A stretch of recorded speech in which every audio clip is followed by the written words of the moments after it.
My interest in archaeology started really with, from a very early age, through my grandfather and my father. I, from a very early age, saw archaeological artifacts moving around the house and stories behind the objects and things that captivated my imagination as a child on, you know, who were the people who were producing these, who were those Indians. And that's really where the seeds for my interest in ancient history began. I didn't have to move around trying to discover where my abilities were, but wanted to really get a foundation, a good education, so that I could pursue my career as an archaeologist. And so that's how I found out about Miami University. I was used to palm trees and beaches and hot weather all year round, and it attracted me to have a sense of what the seasons were all about.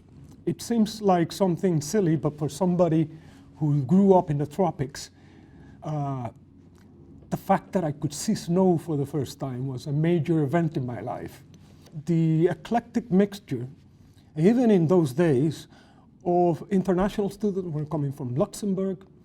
We had a group also coming from Western Africa, then Zaire, now it's Congo, Nigeria. We had some Colombians as well.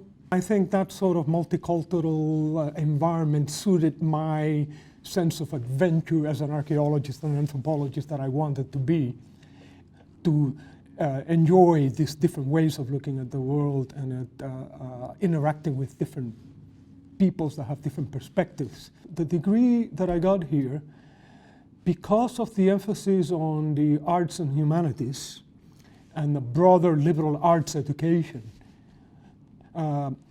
provided me a sampling, a good sampling of the sorts of things that I thought I would need to know to be a really good, competent archaeologist.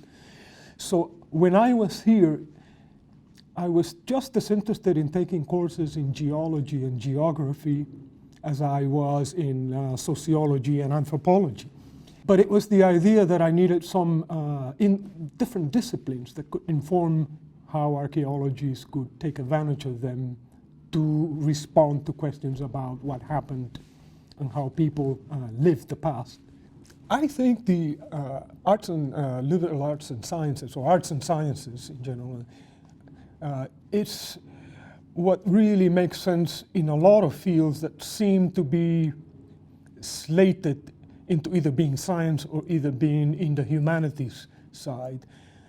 The irony of archaeology is that for us, we really have, we don't have that kind of boundary between science on the one hand and humanities or history, social sciences and arts on the other.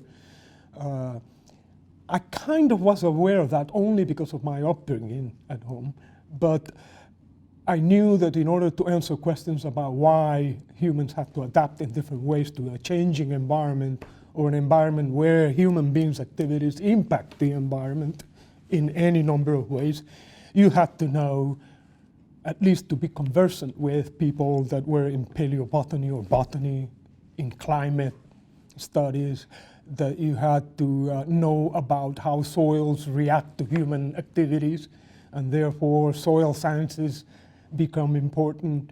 And the fact that because we focus on human beings and what they do, their activities do have an impact on merely physical world, biological world, that leaves records that we can tap on. And knowing how to ask questions to the biologists, to the geneticists, it's part of what makes us be very aware of the advances in science.